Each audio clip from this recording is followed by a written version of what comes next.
Bienvenue sur la chaîne Happy Mining. On se retrouve aujourd'hui pour le test d'un nouveau ASIC de minage, le GT Miner V66. Donc on va regarder ça dans un instant. Avant de commencer, petit rappel, donc samedi prochain, donc samedi 21 janvier, il y a un event crypto à Auxerre, donc ça s'appelle le Cryptoxerre. Donc je mettrai un lien dans la description, n'hésitez pas à regarder, il y a le programme qui est indiqué, il y a pas mal de tables rondes. Il y a pas mal d'intervenants, il y a pas mal d'influenceurs, des youtubeurs que vous connaissez bien. Donc ça va vraiment être intéressant et le prix du billet est à 30 €, donc c'est vraiment c'est donné quoi. Donc si vous avez l'occasion de venir à Auxerre, si vous n'êtes pas trop loin, n'hésitez pas. En tout cas nous on sera là, on sera sur place donc samedi. Voilà, donc on va commencer cette vidéo. Donc on a reçu cette petite machine, donc c'est un GT Miner, donc c'est pas une marque qui est très connue. Et ils ont sorti un mineur pour miner de l'ETC, ETH, W, enfin tout ce qui est sur l'algorithme ETH. Voilà, pour miner de l'Ethereum classique, tous les forks qu'il y a eu sur l'Ethereum, donc le THW, l'ETF. On peut miner du Zilliqa, on peut miner du Quarkus, du Quarkchain, pardon, etc. etc. Il y a pas mal de cryptos qui sont sur l'algorithme ETH maintenant.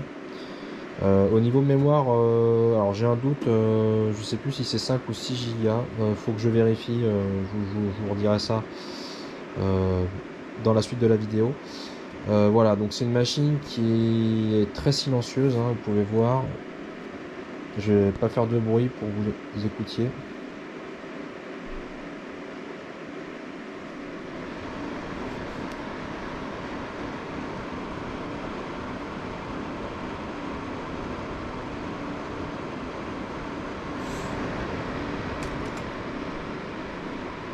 Voilà, donc c'est voilà, il y a un souffle, hein, donc il y a un souffle d'air. C'est pas hyper chaud, hein, on met la main, c'est pas super chaud. Alors le mineur, je l'ai démarré il y a un petit quart d'heure, mais vraiment c'est très silencieux. Donc c'est une machine qui développe de 620 MHz sur l'Ethereum. Le lapsus, donc voilà, 620 MHz par seconde sur l'algorithme ETH. Donc 620 MHz et une consommation, donc j'ai branché le wattmètre pour une consommation de 420 watts. Comme annoncé, hein. Donc c'est vraiment les stats annoncées. Donc on a 620 MHz par seconde pour 420 watts. C'est vraiment exceptionnel, hein. C'est même pas la consommation de 2 RTX 3080 et ça produit 6 fois plus. Voilà, donc c'est vraiment pas mal. Donc ça consomme 3 fois moins qu'une carte graphique. Et voilà. Donc après on va voir le prix aussi, donc on peut le trouver à un prix vraiment intéressant, hein, pour la puissance qu'il apporte. Donc c'est une machine qui est très simple, je dis que c'est des mineurs domestiques, hein, qu'on peut mettre dans une maison, ça fait pas de bruit. Contrairement à tous les gros mineurs de chez Bitmain ou WattsMiner, hein, qui sont à 3000 watts, pour voilà, tous les S19, etc. Les KA3, ceux-là ils sont vraiment bruyants. Et donc si vous voulez faire un peu de minage à la maison en mode ASIC, il n'y a pas 10 000 modèles. On a les iPolo, on a les Jasminer et puis ce GT Miner. Par rapport au iPolo qu'on a déjà vu sur la chaîne, le iPolo V1 Mini 300, donc le V1 Mini 300 il est 2 fois moins puissant. Il consomme 250 watts, donc lui il est un petit peu plus optimisé en termes de consommation. Et après vous verrez, c'est en termes de prix, il a 2 fois plus de puissance mais il coûte pas 2 fois plus cher. Donc c'est là où il est intéressant et c'est pour ça qu'on a eu des commandes là-dessus. Voilà, après au niveau vous allez voir au niveau de la configuration, etc. c'est hyper simple. Vous avez juste un câble d'alimentation à brancher. Il n'y a même pas de bouton on-off. Il démarre tout seul. Et un câble, un câble RJ45 à plugger dessus. Il n'y a rien d'autre. C'est vraiment à l'essentiel, au plus simple. Voilà, donc au niveau encombrement, c'est plus grand qu'un iPolo V1 Mini, mais ça reste totalement raisonnable. Et on a 620 MHz de puissance. Voilà, donc ça c'est le GT Miner V66. On va passer maintenant à la configuration, comment on configure ce mineur. Vous allez voir, c'est très simple. Et on va regarder un peu le prix et la rentabilité qu'on peut avoir actuellement avec ce mineur. Voilà, à tout de suite. Voilà, maintenant on va se retrouver pour voir comment on configure le mineur. Donc vous allez voir, c'est assez simple. Il suffit juste de récupérer l'adresse IP qui lui aura été assignée quand il sera branché sur votre routeur. Donc soit vous allez sur votre console d'administration de votre routeur pour le trouver, ou sinon utiliser un logiciel comme IP Scanner. Voilà. Donc là, moi j'ai une adresse IP en 192, 168, etc. Vous avez une page de login. Donc par défaut, le login et le mot de passe c'est le même, c'est root en mot de passe et root en login. R-O-O-T. Voilà. Ensuite, vous arrivez sur une page de dashboard. Alors vous allez voir, c'est assez succinct, hein. Donc vous avez une page de dashboard avec le hash rate total en instantané sur 24 heures. Ce qui est intéressant de voir, c'est le ratio sur les shared, les partages. Donc il faut bien que ça soit pas un chiffre trop élevé, quoi que ça reste entre 0 et 1%. Le temps depuis la durée depuis le temps qu'il est allumé, le hash rate total, etc. Alors là on comprend le hashline slash minute. Alors hashline, on a 2 fois 300 MHz à peu près. C'est parce qu'en fait en interne il doit y avoir sans doute 2 hashboards qui minent chacune à peu près 300 mégas. Et donc le cumul des deux, on obtient bien les 600. Donc on est à peu près, même un petit peu plus, on est à 610 mégahash par seconde. On a la température interne aussi de chaque ligne de hashboard. Donc on est voilà, on est à même pas une quarantaine de degrés actuellement. Bon, après on est dans des conditions un peu plus fraîches, mais c'est vraiment pas beaucoup, quoi. Voilà, donc vous avez les températures, une quarantaine de degrés. Voilà. Dans Overview, vous avez un rappel un petit peu du modèle. Donc ça tourne sur un Linux, vous avez le numéro de série, etc. etc.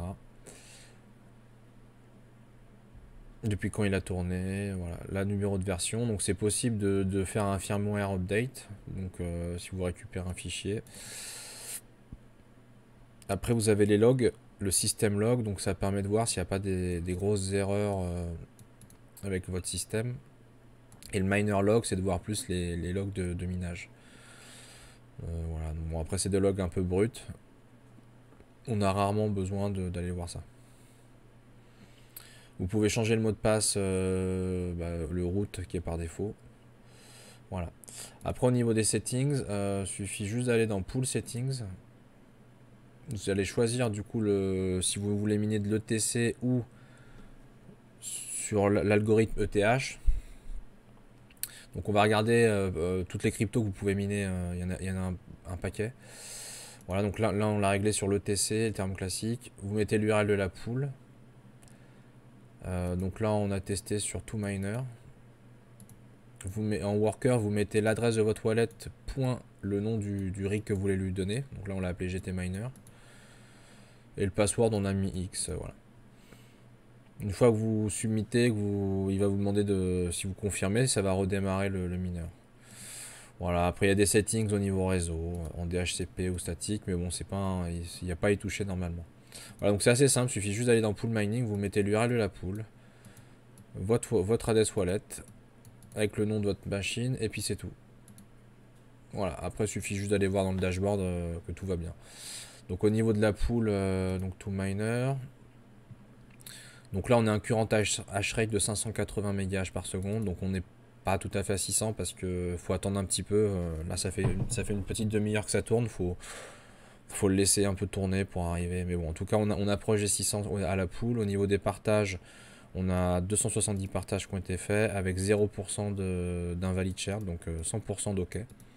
Donc au niveau de la pool tout va bien, ça fonctionne correctement. Donc la question que je me posais au niveau de la mémoire, donc c'est une mémoire de 6 Go. Et voilà, donc vraiment, après j'ai rafraîchi la page, voilà. Donc officiellement on est sur 600 MHz par seconde, même s'il fait un petit peu plus. Annoncé à 420 watts, donc c'est ce qu'on a observé. Voilà. Donc au niveau de la garantie, c'est comme pour tous les ASIC hein, qui viennent de Chine, vous aurez pas une garantie de 2 ans. C'est une garantie constructeur de 6 mois sur ce modèle-là. En général, vous avez entre 6 mois et 1 an. En prix TTC, actuellement, la machine est à 1000, enfin nous on la propose à 1430. Elle est un petit peu moins chère il y a une semaine, mais avec la montée des cryptos, le prix des ASIC commence à remonter. Donc là on est vraiment, si vous posez la question, est-ce que c'est le bon moment d'acheter ou pas, est-ce que le prix des machines va baisser encore, là on est sur un rebond. Donc on a l'impression que sur un léger rebond, hein, faut pas trop se presser. Il n'y a pas d'urgence, mais voilà, je pense qu'on a peut-être atteint un palier très bas et qu'il y a un rebond qui s'opère et peut-être ça veut dire que voilà, les prix vont remonter et qu'on est sur des prix très bas et que ça va valoir le coup. En termes de rentabilité, alors sur le TC pur, sur le TC c'est pas forcément ce qui est le plus rentable, mais bon on va dire que c'est la crypto principale à miner avec. Donc sur notre petite feuille Excel, alors par contre on a mis un prix hors taxe. On a mis un prix hors taxe, donc c'est vrai que ça sera un petit peu plus cher. Il faudra rajouter 20%. Mais bon, peu importe. Hein. Mettons qu'on mette un prix. On va vous le modifier. Je vais vous mettre un prix TTC. Donc là, actuellement, avec la valeur avec un coût d'électrique à 10 centimes le kilowattheure, donc c'est déjà pas tout le monde qui peut forcément l'avoir. Mais on va le faire déjà à 17 centimes. Voilà, si vous avez vraiment pas de contrat favorable, vous allez être en négatif en fait tous les jours dessus. Donc là clairement c'est pour moi le mining actuellement en France, si vous n'avez pas des solutions panneaux solaires ou alors vous pouvez mettre ça en frais dans une société ou autre, à 17 centimes, hein, c'est pas. De toute façon il n'y a rien qui est intéressant à 17 centimes actuellement. Voilà, donc je pense que la base c'est d'être pas loin des 10 centimes et puis si vous pouvez avoir moins c'est mieux. Donc le 10 centimes vous pouvez peut-être l'avoir en étant sur un contrat de EDF Tempo et mettre en frais dans la société par exemple, dans une société. Voilà, du coup à 10 centimes le kilowattheure avec un prix TTC à 1400 euros, on est à peu près sur 67 mois pour le rembourser. En tout cas, le profit par jour est de environ 21 euros. Voilà. Après, si vous revendez votre crypto à 50% de l'ATH, donc là on est sur un ETC à 20 euros en ce moment. Si vous revendez à 50% de l'ATH, donc à 50% de 75 euros, donc ça va être dans les 32 euros et demi, vous aurez remboursé la machine en 17 mois. Voilà. Et puis bon, si vous revendez un ETC à 75 euros, elle sera remboursée en 9 mois. Voilà. Donc oui, il y a des personnes qui, si vous êtes en société par exemple, vous allez le payer hors taxe. Donc vous allez être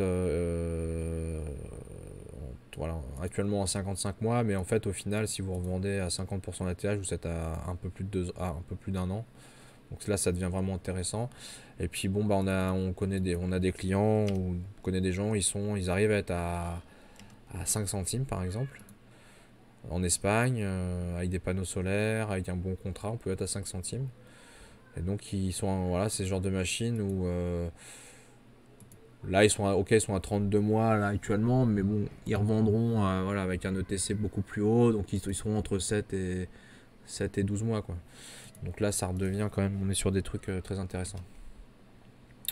Voilà à peu près les rentabilités. Sinon vous pouvez aller sur Watt2Mine, vous rentrez voilà, les méga H, les watts, ça vous donne un aperçu. Donc le TC c'est pas le plus rentable hein, d'ailleurs actuellement, on est sur une électricité à 10 centimes, on est ça rapporte par jour 1,77 $, et si on enlève l'électricité vous êtes à 0,77. Mais il y a des cryptos qui sont un peu mieux. Si vous prenez le fork ETHW, on est à 1,10 $ par jour. Donc on a on est à peu près à presque 30% de rendement actuellement plus que l'ETC. Donc là, du coup par rapport aux chiffres que je vous indique là, c'est 30% de mieux quoi. Si vous minez de l'ETHW actuellement. Voilà, donc après vous pouvez faire vos petits calculs, etc. Et sinon dans Mining Pool Stats, c'était pour vous montrer qu'est-ce que vous pouvez miner avec un mineur qui mine sur l'ETH. Voilà, c'est toutes les cryptos que vous pouvez miner avec actuellement. Donc il y en a un paquet. Donc les plus connus, on a le TC, on a le THW qui est le fork de l'Ethereum principal. Il y a eu le THF aussi, il y a le Zilliqa qui est quand même connu. Il y a déjà le Metaverse et l'Expand qui existaient déjà à l'époque. Et puis il y a toute une myriade de nouvelles cryptos qui sont apparues comme le Proof of Mem, POM. Donc je vais prendre lui par exemple.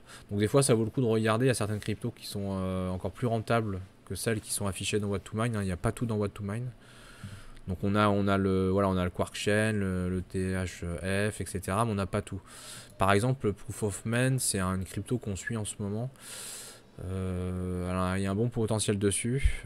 Après, à voir si c'est un scam ou pas, comme pas mal de cryptos. Faut être prudent. Et donc le Proof of Mem, le POM, vous pouvez faire des simulations aussi directement sur MinePoolStat. Donc vous mettez par exemple 610 MH et il vous donne combien vous allez collecter de POM par jour et combien ça fait en dollars. Donc là ça fait 1,56 $ par jour. Donc on est du niveau, voilà, on n'est pas très loin du rendement d'un ETC hein, par jour. Voilà, donc et parfois on peut avoir des cryptos qui sont largement dessus. Voilà, donc ça c'était pour le petit tips pour voir un peu les cryptos que vous pouvez miner avec. Mais sinon voilà, la configuration est ultra simple, comme on l'a vu. Voilà, je pense qu'on a fait le tour de ce mineur. Voilà, donc vous mettrez en commentaire si vous trouvez que c'est des machines intéressantes. En termes de machines, sans parler de prix, par rapport à ce qu'on a connu sur le minage GPU sur l'Ethereum, une machine qui débite 600 MHz pour 420 watts. Ouais, c'est quand même assez impressionnant. Voilà, donc je vous dis à bientôt sur la chaîne Happy Mining et puis j'espère que pour ceux qui viennent au Cryptoxer samedi, à samedi du coup.